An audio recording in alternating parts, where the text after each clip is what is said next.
buenos días a todos. Gracias por participar en esta jornada titulada Next Generation en la Unión Europea, una oportunidad para pymes y emprendedores.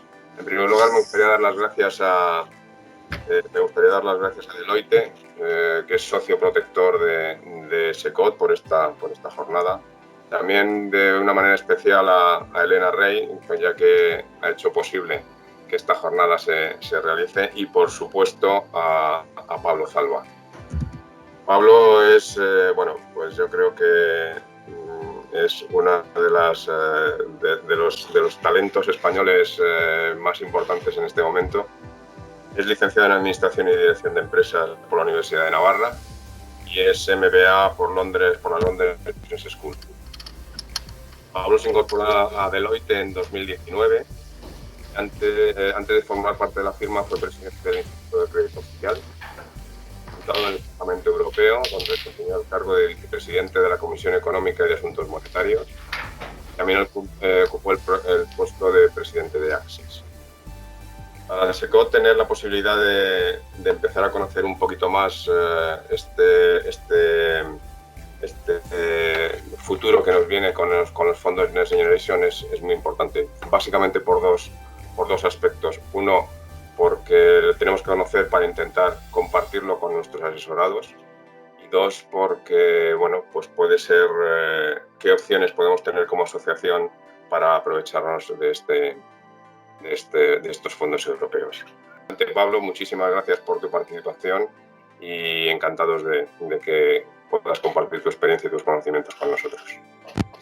Muchas gracias, Adolfo. En primer lugar, agradecerte tu generosa presentación. Gracias a SECOT por esta invitación. Es un honor para mí, es un placer representar a Deloitte hoy en esta jornada que esperemos sea de utilidad para todos los presentes. Y gracias a Carmen Alemán también por haber propiciado este encuentro con ustedes. Yo voy a tratar, en primer lugar, ir de lo macro a lo micro, entender cómo funciona el Next Generation EU en el contexto europeo, entender las dinámicas europeas, porque sin duda la comprensión de esas dinámicas europeas nos ayudará de alguna manera a generar proyectos que sean más susceptibles de ser elegibles. Por lo tanto, iremos de lo macro y luego analizaremos o trataremos de analizar cómo conseguir que las pymes, que en definitiva son el motor del crecimiento, de la creación de empleo de este país y que de alguna manera es más difícil por su dimensión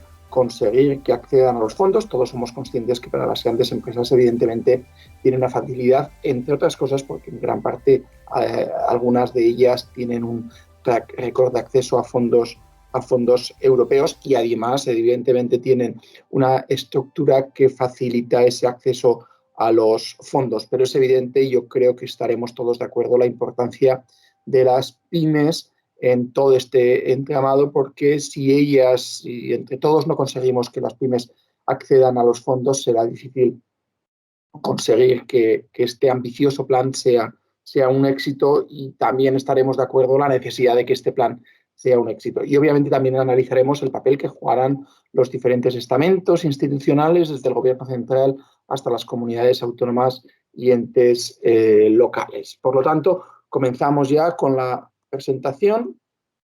En primer lugar, vamos a hacer un análisis rápido del plan. El plan es un plan inédito, el Next Generation EU es un plan inédito desde varias perspectivas. En primer lugar, desde la perspectiva de su magnitud. Son 750.000 millones de euros, que es verdad que a veces tendemos a compararlo con el plan o los planes que están aprobando Estados Unidos.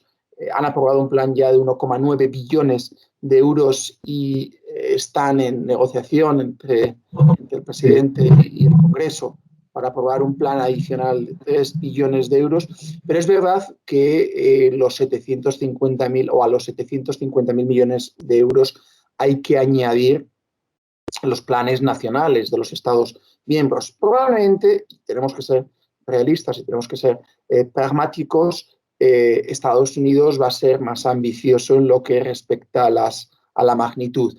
Pero yo creo que no debemos por eso no valorar positivamente esa ambición Europea de un plan de 750.000 millones de euros que al inicio de la pandemia probablemente los que conocemos Bruselas y la maquinaria comunitaria no pensábamos que iba a ser de esta magnitud. Pero además lo hace inédito no solo su magnitud, los 750.000 millones de euros, lo hace inédito que la mitad, prácticamente un poquito más de esos 750.000 millones de euros, además son transferencias, fondos no reembolsables, ayudas no reembolsables a distribuir en los Estados miembros, y luego haceremos el análisis de la distribución, que por tanto los Estados miembros y las empresas que los reciban, obviamente, no tendrán que devolver. Por lo tanto, inédito por la magnitud, inédito porque la mitad del plan son ayudas y fondos no responsables y la otra mitad son préstamos por parte de las instituciones de Bruselas a los Estados miembros. Lo que habitualmente se ha canalizado a través del MEDE, lo que hemos conocido antaño como planes de rescate, que eran préstamos en muy buenas condiciones, ahora, digamos, se modula a través de este plan. Luego hablaremos también de la condicionalidad o no condicionalidad. Pero es verdad, insisto, que por primera vez un plan de rescate, por llamarlo, y tratar de desestigmatizar esa palabra, europeo, incluye una gran parte o incluso más de la mitad en transferencias y ayudas directas no reembolsables. Y además lo hace inédito la forma a través de la cual se va a financiar, que en gran parte se va a financiar, en gran parte, en su mayoría, a través de dinero nuevo. ¿Qué quiero decir con dinero nuevo? Esto se complementa con el marco financiero plurianual, que es el presupuesto comunitario del año 21, el horizonte temporal del 21 al 27, pero como sabéis seguramente, el marco financiero plurianual se financia con aportaciones de los Estados miembros. Es decir, es verdad que España en este caso es un país receptor porque recibe más de lo que aporta, pero es verdad que aporta una parte importante al marco financiero plurianual, el presupuesto comunitario. En cambio, el Next Generation se financia a través de emisiones que están realizando ya las instituciones europeas. Las que realizadas hasta ahora son en su mayoría para financiar el programa SURE, el programa que ayuda o contribuye a financiar los gastos derivados de la lucha contra el desempleo por parte de los Estados miembros, pero también se va a continuar con esas emisiones para financiar estos 750.000 millones de euros. Y también se va a financiar con lo que se llama en el argot comunitario recursos propios, es decir, nuevos recursos, nuevos impuestos muy vinculados a la sostenibilidad medioambiental, muy vinculados también a la digitalización, y en este contexto vemos cómo cada día se suceden nuevas noticias respecto a la necesidad de que las grandes tecnológicas tributen, y sin duda alguna el COVID, que además de ser un problema ingente, que no es un cisne negro que se conoce, también ha supuesto una oportunidad a la hora de abrir debates que estaban cuanto menos enquistados, como es la tributación a las tecnológicas. Por lo tanto, también vamos a ver cómo se llegan a acuerdos, que no será fácil, por otra parte, para la nueva tributación, la tributación de las tecnológicas. Y además esto pretende aprovechar esta coyuntura de esa necesidad de financiar este ingente plan para que gran parte de esas emisiones sean emisiones sostenibles, tanto desde la derivada medioambiental, emisiones verdes, como de la derivada social, emisiones sociales, y crear en la Unión Europea el mayor mercado de bonos sostenibles del mundo. Ya la Unión Europea ha tenido un liderazgo en lo que respecta a emisiones sostenibles en el pasado, pero si cabe esto es una nueva oportunidad, un nuevo revulsivo para crear el mercado más profundo y líquido de bonos sostenibles del mundo, lo que también contribuirá a fortalecer el rol internacional del euro, que tan importante es para nuestra economía y para nuestras empresas. Por lo tanto, de alguna manera, esto va a generar oportunidades. Además, Europa de alguna manera va a continuar con ese liderazgo de la economía sostenible, que ya de alguna manera empezó y comenzó algunos años, y si cabe este va a ser el revulsivo definitivo para que Europa sea un líder global en todo lo que a economía verde se refiere, y eso tiene muchas implicaciones, porque hasta ahora, por ejemplo, veíamos cómo, por ejemplo, el precio del petróleo lo marcaba el dólar, y el benchmark era el dólar, con las consecuencias que eso tenía, tanto su devaluación o su evaluación en la evolución económica o su subida de precio, etcétera, etcétera. Ahora se ambiciona, por ejemplo, a que las nuevas fuentes de energía, como puede ser el hidrógeno, pues el benchmark sea en euros y el liderazgo también suponga en euros, lo que de alguna manera fortalecerá la autonomía económica de la Unión Europea con todo eso, con todo lo que conlleva.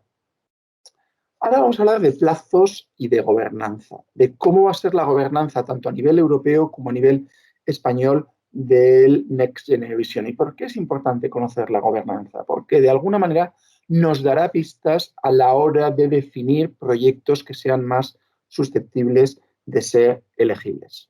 Lo primero, ser conscientes que el plan de recuperación europeo, el Next Generation, tiene que ser aprobado tanto el plan como su reglamento por aproximadamente 45 parlamentos nacionales y regionales de la Unión Europea. ¿Por qué regionales? Porque hay países como Bélgica o como Alemania que precisan también de la aprobación de acuerdo a sus respectivas constituciones de sus parlamentos nacionales. Los datos que tenemos es que todavía se han aprobado, la mitad de esos parlamentos se han pronunciado, obviamente, de forma positiva hasta ahora. Han surgido pequeñas piedras en el camino, pequeños, como puede ser el veredicto de Karlsruhe, del Tribunal Constitucional alemán, que de alguna manera va, en mi opinión, y esto es una opinión personal, más que de alguna manera detener el proceso, está avisando de, ojo, que esto no es gratis. Ojo, que obviamente habrá que aplicar una condicionalidad desde la perspectiva de las reformas estructurales, pero sobre todo creo que el veredicto de Karlsruhe del Tribunal Constitucional alemán es desde la perspectiva fiscal, que aquí todo no vale. Hoy todo vale porque se han desactivado las normas fiscales a través de la activación de la cláusula de escape, pero es verdad que una vez que se activen las normas fiscales, el Pacto de Estabilidad y Crecimiento, bien es verdad que reformado o no, habrá que volver otra vez progresivamente a la disciplina fiscal, y esto de alguna manera se prevé que sea a partir del año 23. El actual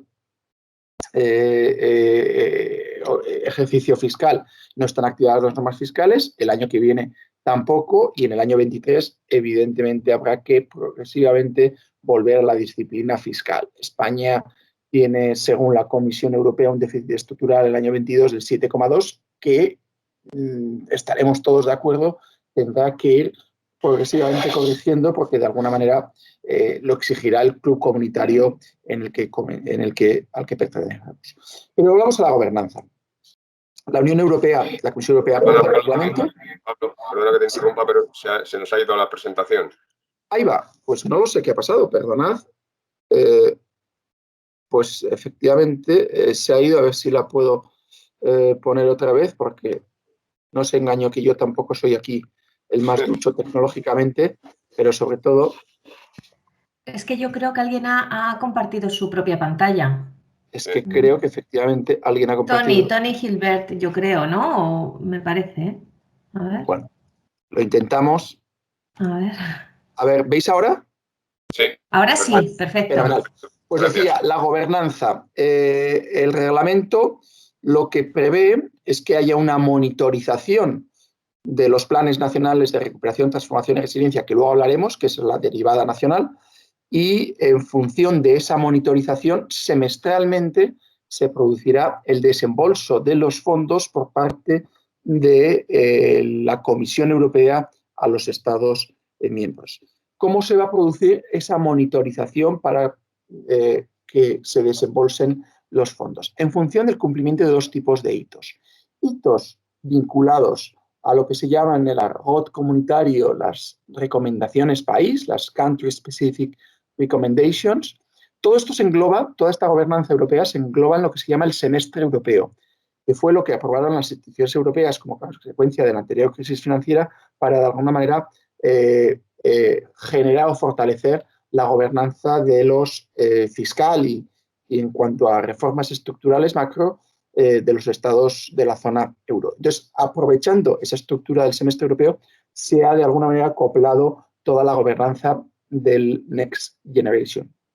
Como decía, va a ser en función del cumplimiento de una serie de hitos, el primero vinculado a las reformas estructurales. Actualmente el Gobierno está negociando con Bruselas lo que se llama el Plan Nacional de Recuperación, Transformación y Resiliencia, que previsiblemente, y según anunció el presidente del Gobierno, aprobará el próximo martes en el Consejo de Ministros, y ese plan incluye los programas a través de los cuales se canalizarán los fondos e incluye las reformas que se compromete el Gobierno español a implementar. En la medida que esas reformas se implementen de acuerdo al calendario que propone el propio Gobierno en acuerdo con la Comisión Europea, se producirán los desembolsos. Y luego un segundo tipo de hitos. Las reformas, decía el primero, y el segundo vinculado a los proyectos. El Gobierno tiene que hacer un ejercicio de concreción de los proyectos que pretenden ser susceptibles de ser subvencionados y financiados, y por tanto, en función del cumplimiento de esa serie de hitos vinculados al proyecto, se producirá también los desembolsos. ¿Por qué es tan importante conocer esta gobernanza? Porque en tanto en cuanto nuestras empresas diseñen proyectos que, en primer lugar, contribuyan al cumplimiento de esas reformas estructurales incluidas en el Plan Nacional de Recuperación, Transformación y Resiliencia, incluidas también en las recomendaciones país que envía la Comisión Europea, de alguna manera se conseguirá aumentar la probabilidad de que sean elegibles, porque de alguna manera también facilitan al Gobierno ese cumplimiento de esas reformas. Si analizamos, y es importante, y no tenemos tiempo para analizar en profundidad esas recomendaciones país, incluyen aspectos macro, como pueden ser reducción de la dualidad del mercado laboral o, de alguna manera, impulsar medidas para garantizar la sostenibilidad de los planes de pensiones, pero también aspectos más micro como digitalización de las pymes o impulsar la mejora de la eficiencia energética de los edificios, tanto residenciales como industriales de España. Por lo tanto, esas reformas y ese documento de las Country Specific Recommendations, yo recomiendo, valga la redundancia, analizar porque, insisto, en la medida que diseñemos e implementemos proyectos que contribuyan al cumplimiento de esas reformas, de alguna manera aumentaremos la elegibilidad o la probabilidad de elegibilidad de esos proyectos. Y además, cuanto más específicos sean los hitos de esos proyectos, más será susceptible de ser elegibles. Insisto, esto, aunque puede parecer un poco macro, de alguna manera es es importante conocer, insisto, para tener proyectos más susceptibles de ser elegibles. Compromisos. Antes del año 21-22 tiene que estar comprometido el 70% de las subvenciones y antes del año 23 el 30% para que se puedan ejecutar antes del año 26. Y disculpadme que he hablado de la gobernanza a nivel España y a nivel Europa, y ahora es importante también conocer la gobernanza a nivel España. Hay 4 elementos clave en la gobernanza a nivel España. En primer lugar, los presupuestos generales del Estado. Los primeros desembolsos no se harán efectivos hasta que todos los parlamentos aprueben tanto el reglamento como el plan propiamente dicho. Pero es verdad que el Gobierno de España ha incluido en los presupuestos generales de este año, del actual año fiscal, del año 21, 26.000 millones de euros para que puedan ser desembolsados a lo largo de este año. Por lo tanto, independientemente de la gobernanza, este año sí que tendríamos garantizados 26.000 millones de euros. Tendríamos, me refiero al conjunto del tejido empresarial español. Luego está el Plan Nacional de Recuperación, Transformación y Resiliencia que he mencionado antes, que se está negociando con Bruselas y que previsiblemente se aprobará el próximo martes en el Consejo de Ministros, que incluye tanto los programas a través de los cuales se van a canalizar los fondos como las reformas estructurales a implementar. Luego están las manifestaciones de interés, que seguramente hayáis visto como los 4 ministerios, Economía, Agenda Digital, Fomento,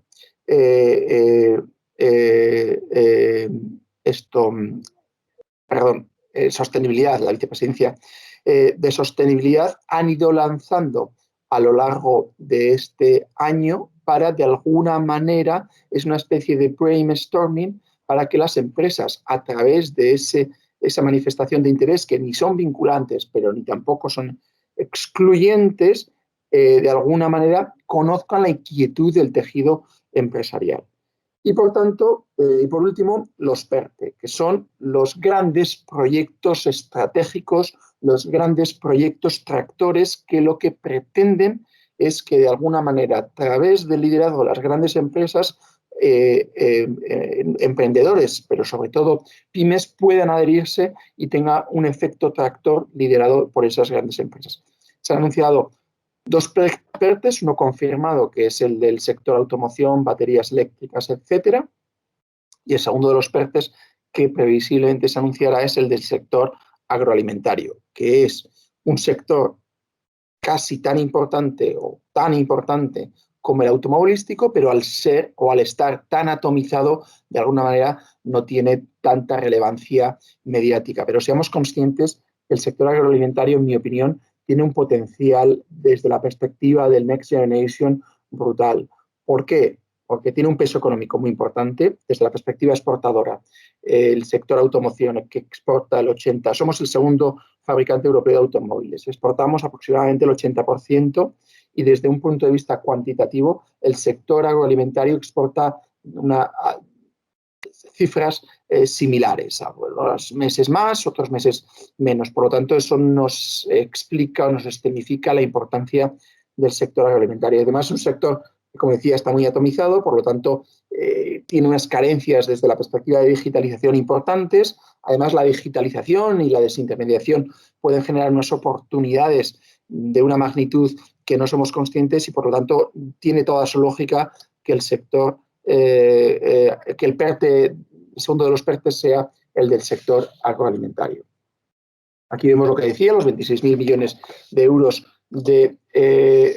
ya consignados en los presupuestos generales del Estado. Vemos la distribución porcentual por los diferentes ministerios, donde la gran parte de los fondos, como veis, van a todo lo vinculado a transición ecológica y reto demográfico, y el segundo de los grandes vectores es todo lo vinculado a digitalización y a transformación digital.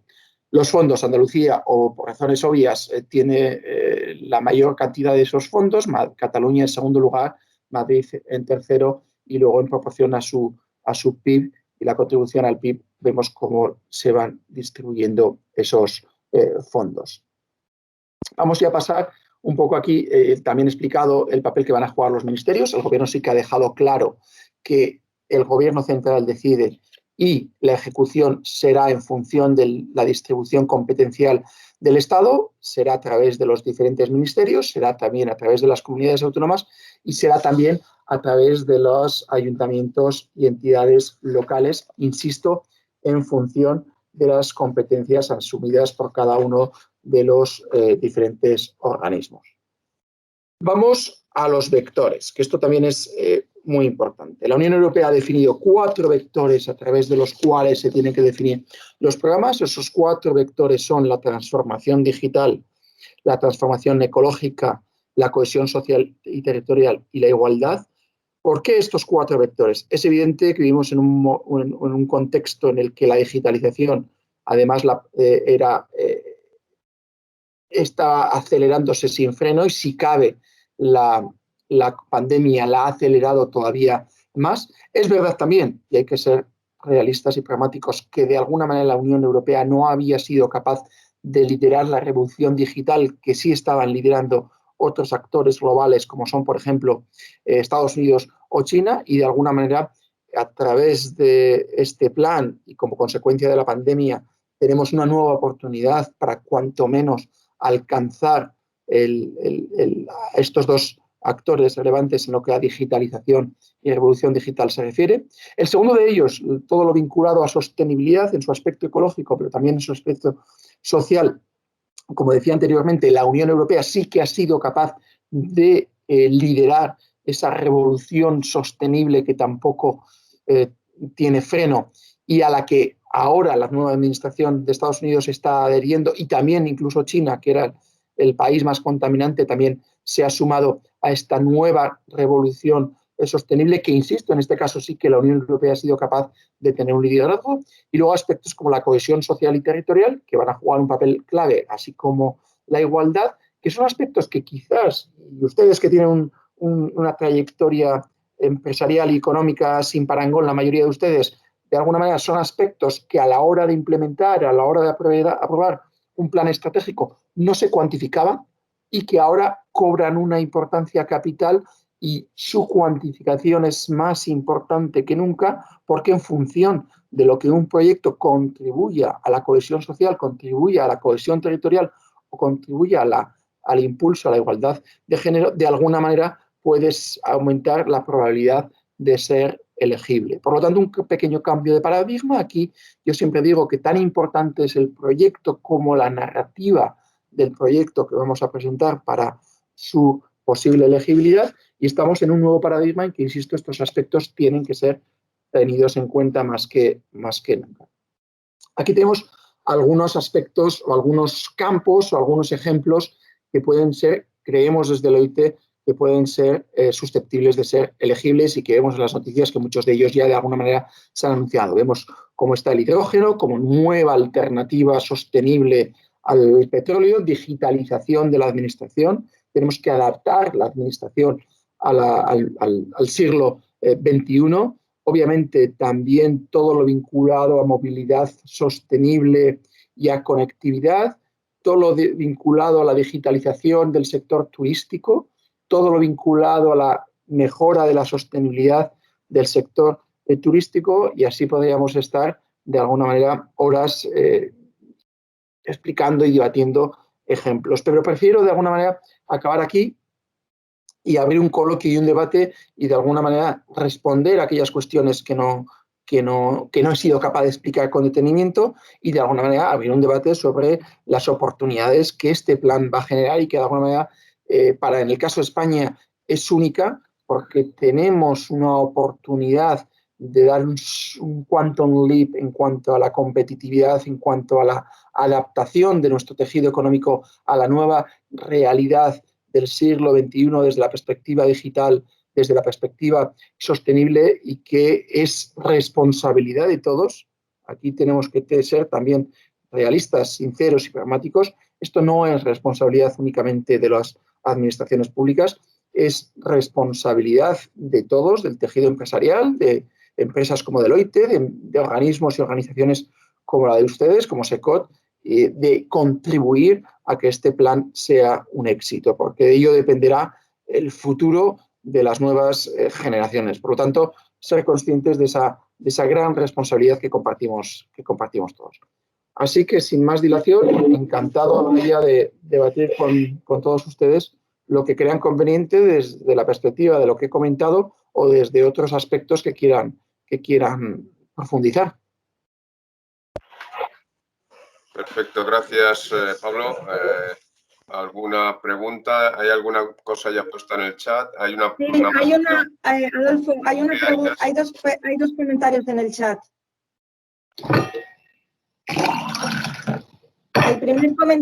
La primera pregunta es de Jorge, que dice: buenos días, ¿será una oportunidad para los proyectos de Smart City? Absolutamente. Cuando he dicho digitalización de la administración, lo he tratado de hacer desde el aspecto más amplio.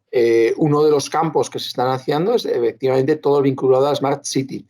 Desde dos perspectivas, en mi opinión. Desde la perspectiva de la digitalización, conectividad, movilidad, etcétera, etcétera, pero también desde la perspectiva sostenible. En mi opinión, digitalización y sostenibilidad son dos caras de la misma moneda, porque evidentemente un hogar conectado, un edificio conectado, de alguna manera va a ser más eficiente desde la perspectiva sostenible, desde la perspectiva de la eficiencia energética. Pero sin duda alguna, todo lo vinculado a Smart Cities y todo proyecto que de alguna manera englobe o contribuya a esas Smart Cities que ya antes de la pandemia de alguna manera ambicionábamos, y que esperemos que a través de los fondos del Next Generation acelere esos avances hacia ciudades inteligentes, insisto, desde la perspectiva más amplia, no solo desde la perspectiva digital, conectividad, movilidad, sino también desde la perspectiva sostenible. No olvidamos esa derivada. Y cuando hablamos de sostenibilidad, es importante recordar que no solo hablamos de sostenibilidad medioambiental, que también. Hablamos también de la derivada social de la sostenibilidad. Si cabe, esta crisis, derivada de la crisis sanitaria, ha puesto en valor esa importancia de la derivada o dimensión social de la sostenibilidad. Muchas gracias. Hay una mano levantada que es Enrique Arias y después he visto que hay bastantes preguntas en el chat, así que si quieres, Enrique, haz tu pregunta y después pasamos por todas las que hay por el chat. Hay como 10 preguntas, Adolfo, así que vamos a intentar hacerlo por escrito y así es más ordenado, porque si no las manos no se sabe cuándo va antes o después de las preguntas. Si os parece, todas las preguntas por escrito. Muchas gracias. Vale, pues entonces hay 2 manos levantadas ahora mismo, Enrique Sánchez y Enrique Arias. Si queréis, hacemos estas 2 preguntas orales y a partir de ahí empezamos con todas las escritas, ¿vale? Perfectamente, muchísimas gracias. No sé si me oís bien. Perfectamente. Buenos días a todos, compañeros. Soy Enrique Arias, estoy en Secot Asturias. Muchas gracias, Pablo, por lo que nos has ilustrado con esos fondos y ha sido muy, muy interesante. Te iba a preguntar, y he visto que está también en las preguntas formuladas por el correo, una cosa muy sencilla. En estos fondos que se van a liberar ahora para cada país, las startups que estamos dentro de un sector elegible, como puede ser la transformación digital, ¿vamos a poder tener acceso a fondos procedentes de este plan? Esperemos que sí, y yo creo que esa es la ambición del Gobierno. Es verdad que todavía no conocemos los detalles de los diferentes programas, pero es verdad que, como he explicado antes, una de las misiones de los PERTE es precisamente que sean proyectos tractores para que de alguna manera las ayudas lleguen a emprendedores y pequeñas y medianas empresas. No nos olvidemos que en el caso de las pequeñas y medianas empresas son el verdadero motor del crecimiento y de la creación de empleo de este país, o son uno de los motores junto con las grandes empresas. Y en el caso de las startups, evidentemente, si nuestra ambición es que la digitalización sea un nuevo vector de crecimiento económico, ¿quién mejor que las startups, que son normalmente más innovadoras que desde todas las perspectivas que las empresas ya consolidadas tengan acceso a los fondos? Una reflexión al respecto. ¿Va a ser suficiente los PERTES para que la mayoría de las pymes y la mayoría de las startups puedan acceder a los fondos? En mi opinión, no. Es una buena solución, es una buena iniciativa, pero en mi opinión no va a ser suficiente. Pero, insisto, tenemos que tener la paciencia para que cuando conozcamos y el Gobierno apruebe el Plan Nacional de Recuperación, Transformación y Resiliencia, veamos más detalles de esos programas. Pero también una reflexión personal, hay algunos aspectos, como puede ser el ICO, que puede jugar un papel también clave, no solo en la financiación, sino también en la canalización de esas subvenciones. El ICO, como seguramente sabréis, trabaja a través de la mediación con las entidades financieras. El ICO es una gran institución financiera, pero de alguna manera muy limitada en cuanto a sus recursos humanos. Por lo tanto, alguien tuvo a bien en lanzar esa iniciativa de la mediación a través de la cual y gracias a las entidades financieras se canalizan miles, si no millones de préstamos a pequeñas y medianas empresas. Por lo tanto, el nivel de capilaridad del ICO es francamente impresionante. Por lo tanto, una opción podría ser, como otras tantas. ¿Por qué yo hablo de ICO? Porque de alguna manera mi pasado es el que es y por lo tanto lo conozco bien. Pero se podría diseñar una línea ICO Blending canalizada a través de las entidades financieras en la cual se diera financiación, digamos de 100, a través de las entidades financieras a startups o pymes y si damos 100, tendrían que devolver esas pymes o esas startups 80, porque el 20 sería la subvención de los fondos Next Generation. sería una manera ágil y rápida de que aquellas startups y pymes que tuvieran proyectos que se decidiera que son elegibles de ser subvencionados pudieran llegar a los fondos de una manera rápida.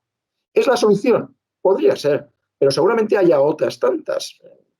Los PERTES, insisto, son una, los programas que está diseñando el gobierno serán otras, y el ICO, desde luego, su track record, en mi opinión, no es desdeñable que pueda jugar un papel también importante, insisto, en canalizar a través de esas líneas blending financiación y subvención. Además, la ambición del gobierno es de que cada euro de dinero público, de subvención, movilice 4 euros privados.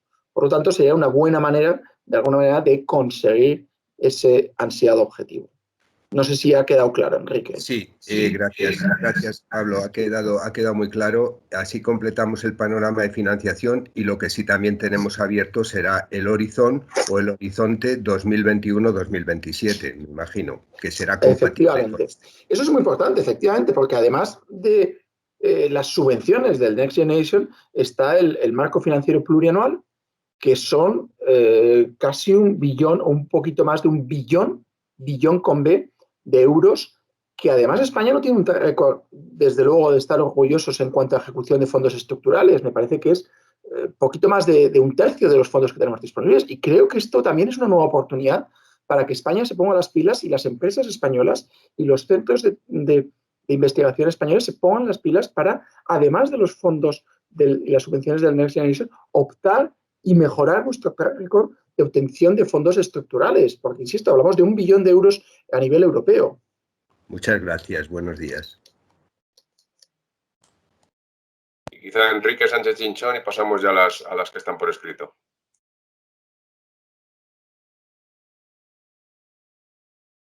Enrique.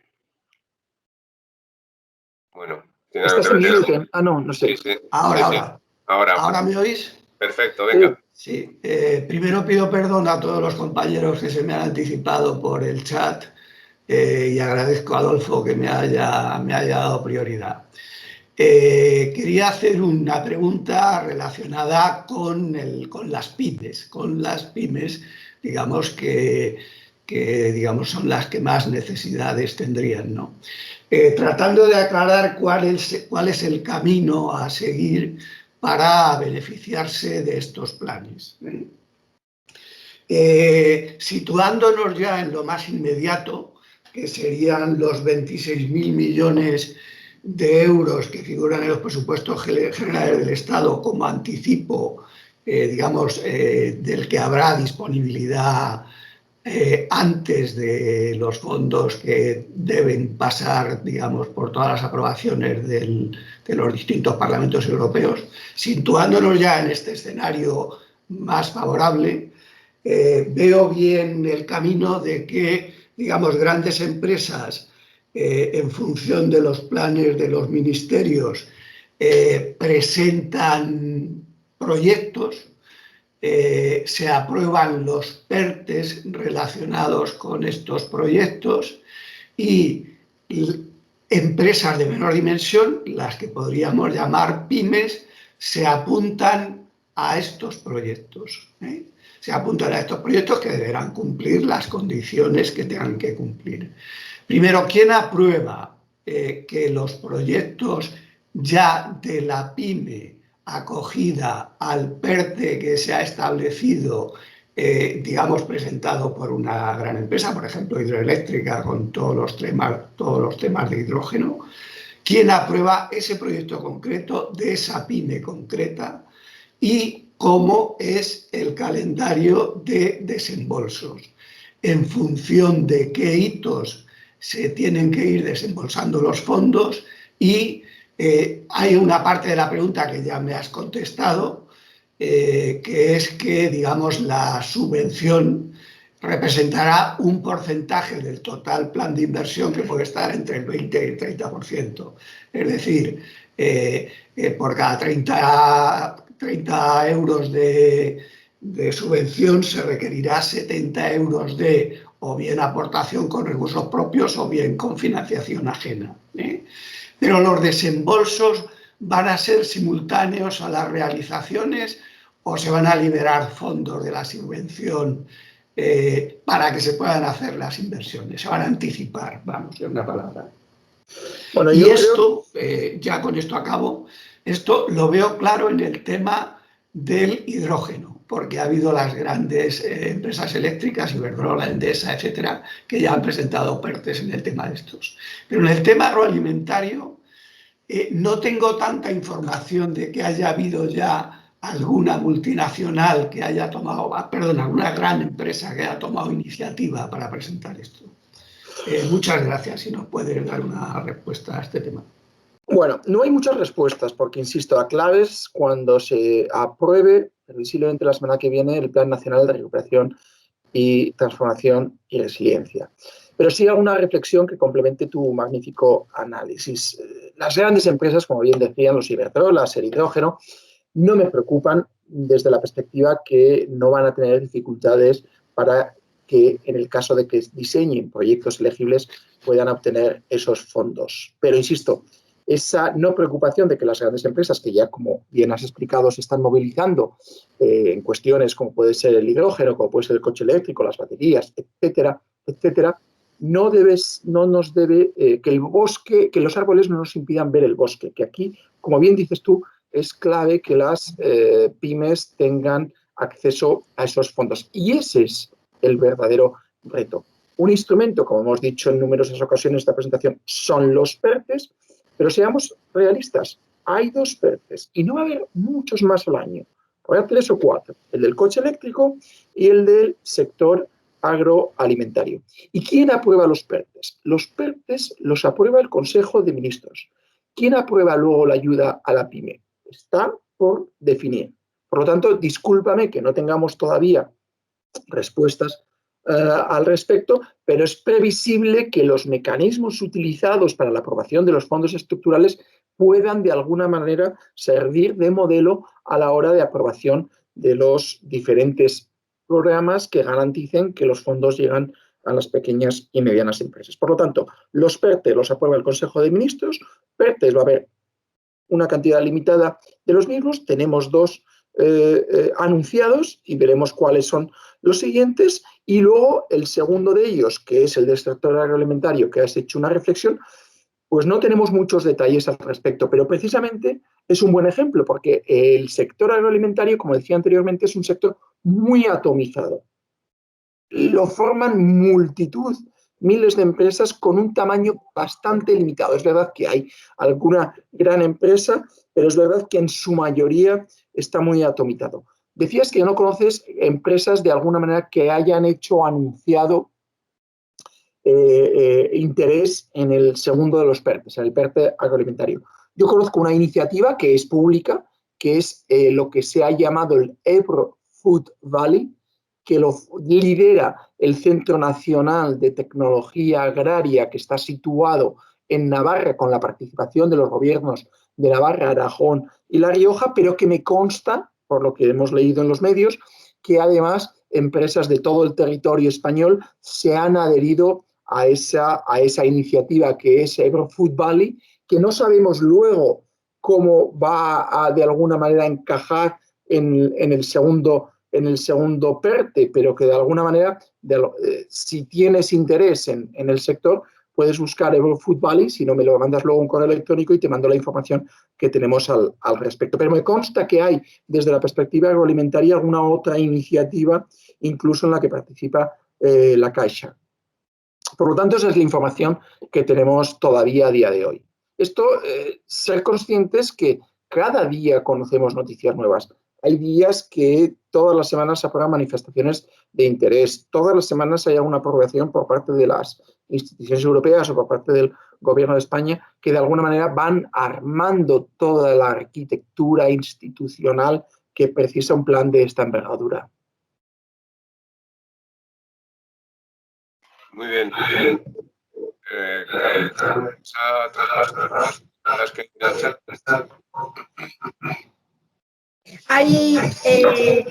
Hay una pregunta de José Ponce que dice: ¿cómo debe proceder una startup para acceder a estos fondos? ¿Dónde presentar el proyecto? Bueno, pues lamento todavía no tener una respuesta a esta pregunta. Esperemos y deseamos que una vez que se apruebe el Plan Nacional de Recuperación y Transformación y Resiliencia, que esto el presidente del Gobierno anunció ayer o antes de ayer, que lo va a aprobar el próximo Consejo de Ministros del martes que viene, ahí tendremos muchas más pistas y muchas más pautas de cómo acceder a los fondos.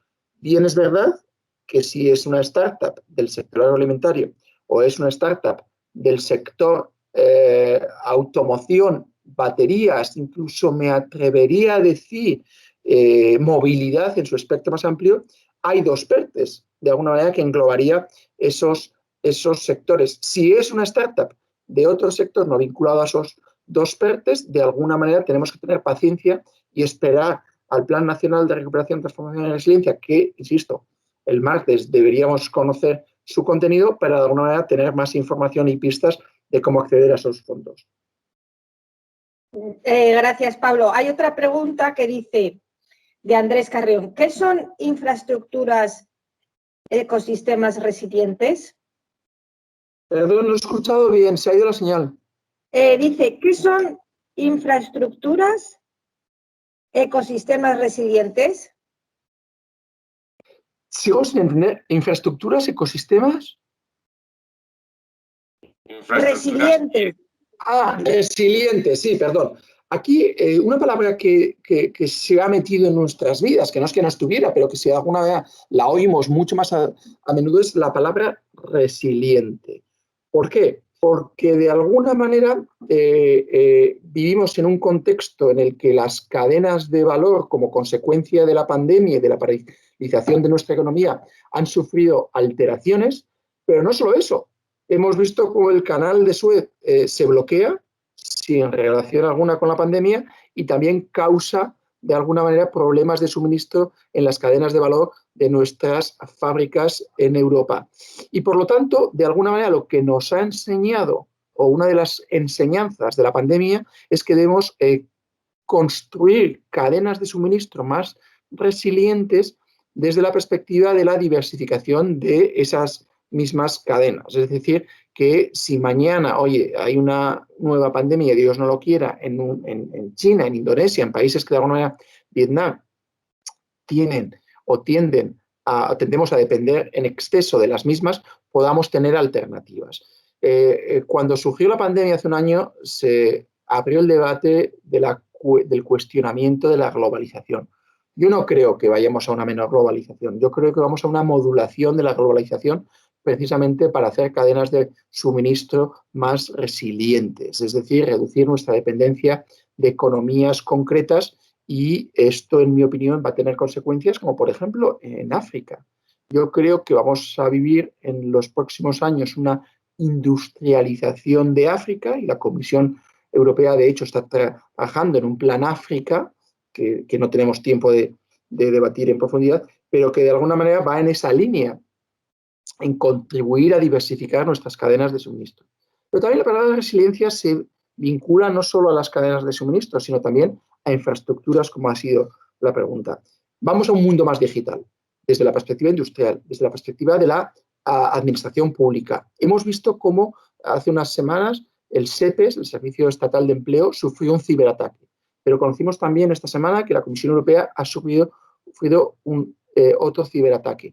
Vamos a ver cada vez más a menudo cómo si avanzamos en esa ansiada digitalización, si avanzamos en esa industria 4.0, en esa administración digital, vamos o podemos llegar a ser más vulnerables desde la perspectiva de los ciberataques. Por lo tanto, a medida que avanzamos en la digitalización, tenemos que avanzar también en la prevención de esos ciberataques. Y por lo tanto, debemos de avanzar o fortalecer la resiliencia de ese mundo más digital en el que estamos inmersos y en el que estamos abocados a avanzar. Por lo tanto, resiliencia en su aspecto más amplio.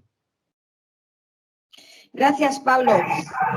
Hay muchas preguntas y quedan 5 minutos, entonces voy a unir dos, si no os importa, que son del mismo tema. Dice, ¿qué pasa si Alemania no puede participar por sentencia de su Tribunal Supremo? Esto lo pregunta Esteban y José Ponce pregunta, ¿pero esta agenda no está afectada por el parón que ha originado el Constitucional alemán al paralizar los fondos? Bueno, no es una paralización, es una ralentización. Hemos visto cómo el Tribunal alemán ha cuestionado en muchas ocasiones la compra de deuda por parte del Banco Central Europeo. Hemos visto cómo ha cuestionado diversos rescates a Irlanda, a otros países europeos. Pero nunca ha llegado la sangre al río. Yo creo que la maquinaria europea es lo suficientemente fuerte para responder a las dudas generadas por el Tribunal Constitucional alemán.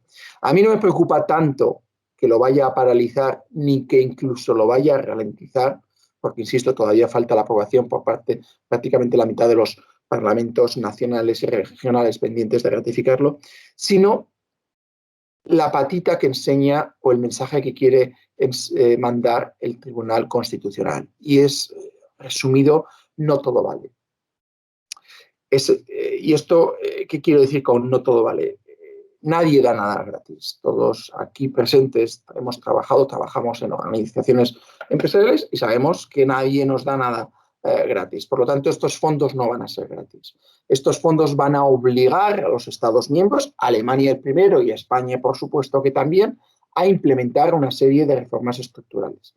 Y va a obligar, una vez que se activen las normas fiscales, insisto, el Pacto de Estabilidad y Crecimiento, que puede tener, puede implementarse, puede activarse tal y como está concebido actualmente, o puede activarse mejorado como se espera y se desea, pero eso no significa que no tengamos que, de alguna manera, ajustar las políticas fiscales de los Estados miembros para cumplir la disciplina fiscal. Y en este contexto es en el que yo enmarco el aviso del Tribunal Constitucional alemán. Quizá, Carmen, que yo algunas preguntas. Estamos a 5 minutos y sé que además Pablo tiene prisa porque tiene otra cosa. Sí, bueno, tengo un compromiso. Sí, entonces déjame que yo haga... Hay varias preguntas, estoy leyendo el chat yo también, y hay varias preguntas relacionadas con, bueno, en SECOT, ¿cómo podemos nosotros participar? ¿Cuál es tu visión de la posible participación de SECOT en todo este tinglado que estamos montando y cómo podríamos nosotros colaborar, incluso en un momento determinado también poder incluso favorecernos en cuanto a la consecución de algún fondo que nos pudiera ayudar a nuestra sostenibilidad? ¿Cómo lo ves tú en este contexto? Bueno, yo creo que SECOT puede jugar un papel clave. Yo obviamente conozco la realidad de Deloitte, de las Big Four actualmente, y es innegable que todos estos proyectos y el objetivo último del plan es transformar nuestro modelo de crecimiento económico. Para transformar nuestro modelo de crecimiento económico tiene que ser a través de las empresas, de nuestras empresas, tanto las grandes como las pequeñas. Y para que nuestras empresas transformen su modelo de crecimiento, evidentemente necesitan ayuda para, digamos, cambiar, modular esos procesos productivos y, de alguna manera, empresas de consultoría, nadie niega que van a tener que contribuir, y por eso decía la responsabilidad compartida, para ayudar a las empresas a transformar sus modelos de crecimiento, pero evidentemente organizaciones como SECOT también tienen que jugar un papel clave con su experiencia en ayudar a las empresas a cambiar esos modelos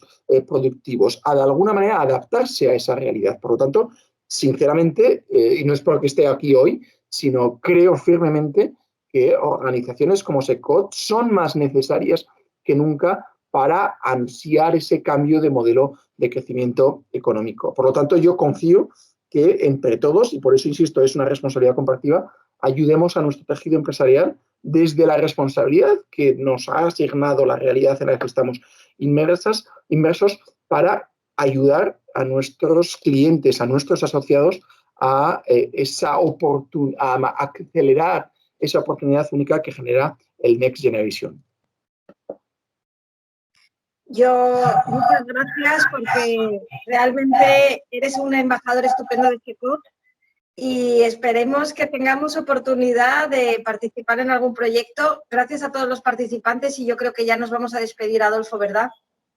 Pues sí, yo creo que hay un montón de preguntas todavía, que lo mismo a lo mejor hacemos un resumen y te las enviamos para ver si alguna no la puedes responder. Oye, os hace una segunda jornada en unas semanas, esto no es una cuestión de un mes, es una cuestión de meses, por lo tanto... Pensando, justo, sí, oye, porque claro, a lo mejor no sé, a lo mejor después en septiembre, si te parece bien, Pablo, pues yo creo que encantado y sería acertadísimo. Muchas gracias.